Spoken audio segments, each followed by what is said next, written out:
All right, well, welcome back. And tell you what, where's the cold front? It was supposed to be nice and cool today, and it's feeling hot and humid still. They need to fire some weathermen, that's for sure. A weather person, I should say. That's for damn sure. All right, today we're back on the Pocket 3 Black Mist. And I just wanted to talk about my journey of trying to find a variable ND for this damn thing. So now the first VND I tried was the K&F. You can watch that video right here, or right here, right there, wherever. For me personally though, the K&F, just those problems that it has were just deal breakers for me. The fact that I couldn't even read the numbers, or I couldn't see the mark of what stop it was on. I mean, just these old eyes. I mean, for somebody younger, it may not be a problem, but for me, it was just a blur. I just couldn't see it. The second thing was it didn't have hard stops. I would like to have those hard stops so you don't have to worry about going past 5 or 2 or 6 or 9. That would have probably been really awesome. If it just had the hard stops, then it wouldn't have been a big deal. And then lastly, of course, you can't stack it with the Black Mist. So that was kind of a deal breaker there. I mean, I guess you can, but it leaves you these weird, like, artifacts on the video, and that's just not something I wanted to deal with. So what I decided to do is send those back. I went and got the Freewell VNDs with the glow mist. Not just the straight VNDs, I got it with the glow mist, and we're gonna see how that works out. Now, one major flaw of the variable NDs from Freewell is that once you put them on this camera, the head will not close in on itself, which then meant I could not put it in this Sunny Life container. But I decided I was going to do something a little different with this, and I tried to modify it, which I think it works. I just cut a hole in it. I just put a hole right there, and now you can put the VND on it, and it would actually fit in here and close. But yeah, the lens of the VND is sticking out here, but you know, that is what it is. It's mainly so I can throw it in the pocket, because I love this case. It just makes everything so much easier. Definitely go check them out. Sunny Life, you can get it on Amazon. It's not that expensive, just a few bucks. But yeah, I just cut the hole out, and now those VNDs fit in this case. Now today, it's a little bit cloudy. I'm gonna go down here to the river, and we'll see if we can't do some time lapse. Should look pretty cool with these clouds. All right, well, let's talk about a couple things I don't like about the Freewells.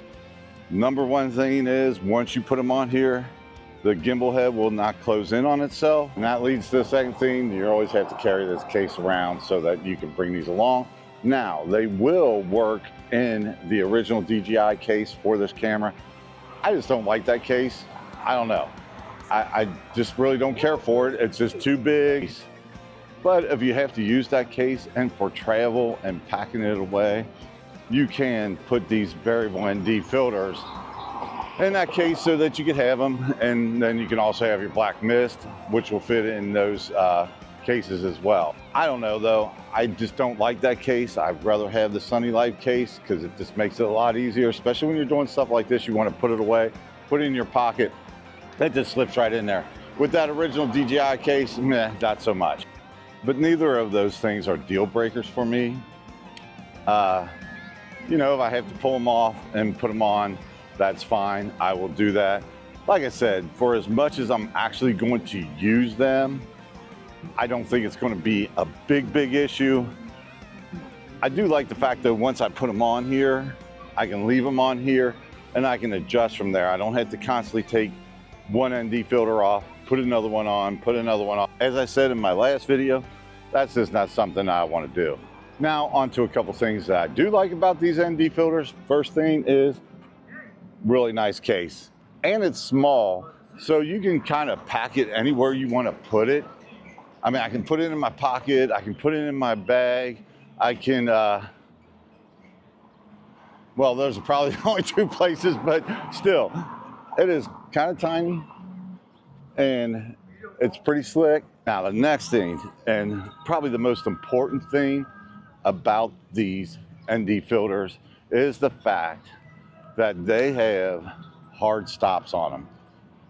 So unlike the K&F, where when you start spinning them, they just keep on going, for these right here, they actually stop at the 2 and the 5 or the 6 and the 9, which is really nice.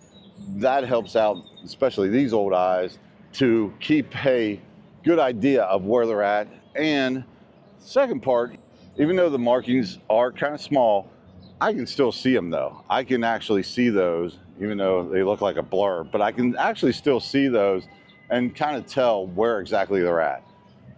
But anyway, we're gonna go down here by the river. I'm gonna find a place to set this camera up, and we're gonna do some time lapse, we'll do some videos, and we'll test out these variable NDs. And as we walk down there, don't forget to like this video and subscribe to the channel. And also, as always, if you want to buy my wife a coffee or me a coffee, you know, the link is in the description below. Helps out the channel a lot. Appreciate all those who have done it in the past. All right, it's time to test these out. And I will change the shutter speed to double that of the frame rate. And let's see how it looks. And we'll do some time lapses here, maybe some slow motion, and a few other things, and just give them a good run through. All right, so the first one I've put on here is the 2 to 5 stop, and you're still seeing a lot of zebras on the screen. You can see where the clouds are kind of blown out behind me. I don't know. I'll probably have to go to the 6 to 9 and see how that works. And I've also noticed up in the top corner, you can still see that kind of dark look to the clouds that these VNDs put on there. I don't know. I really don't like that. But I'm thinking I need to go to the 6 to 9, so let's get those on there and see how that works out. All right, now I have the 6 to 9 on there, and we're probably sitting about, let me put on my old man glasses here, and we're probably sitting about 6.5 stops, and that looks pretty good on the screen. I've got my Mimo app going right here, and I'm not seeing any zebras. It doesn't look like anything's blown out. Is it showing me though up there? Is it kind of making it dark? I can't really tell. I'm kind of looking on my screen for my camera. Maybe I'll step back a little bit. I don't know. It doesn't look too bad. On one of the videos that I've watched, somebody said the mist filter doesn't actually give that kind of dark shadow or vignetting or whatever you want to call it that the regular ND does. So I don't know. It may come back down to where I have to actually do regular NDs, but I'm hoping that I find, trying to do a video here, guys. I'm hoping that I find the right VND for this camera where I don't have to sit there and constantly swap out everything. So far, I'm actually kind of liking this. It doesn't look too bad at all on the screen. Like I said, I have the Mimo app going, but how about we turn this off, flip it around, and I want to do some time lapse. We got us a boat out there. I don't know if you can see the boat. Can you see the boat? See the boat out there? Hopefully that'll be me here in a couple weeks. Although we had the boat out, I don't know, 2 weekends ago. But that looks fun to me. Be out there floating the river. I'm hoping that comes up soon.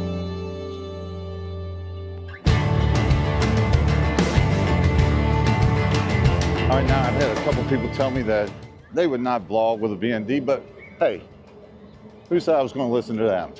No, they're really great guys. But hey, we're going to vlog with a VND on here. This is the 6 to 9 stop. Probably sitting, where am I sitting? I'm like sitting probably above 8 stops to get this look right here. How's that look? I think I could vlog with it. Why not? Like I said, it's so sunny out here. I'd like to have something to knock it down a little bit, but what do you think about the glow mist? I mean, is that helping this digital look that all these little cameras have, whether it's an action camera or it's a pocket camera, whichever one it is? I'm just wondering how that glow mist helps out, or should I get rid of this glow mist and just get the regular NDs? I'll know more when I get back and I go to edit this vlog. I think it might look okay, but as sunny as it is the 8 stop too much? It's hard to tell. But at least I don't see any blowouts on the top. and then you actually look like you might be able to see, I don't know. I've got it on the smart gimbal mode and doing the roll of thirds. So see how that looks. And it seems like it's tracking me pretty good even with the VND. I'm still wondering about this glow mist. It's a quarter strength, which I think might be a little bit heavy for this deal, but who knows? We'll see how it works out. I don't know.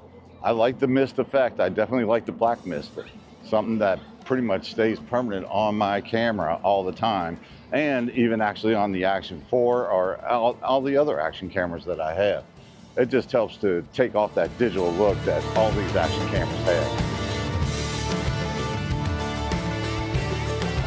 Now I just switched these from the 6-9 to the 2-5, and I gotta say, that is really, really easy.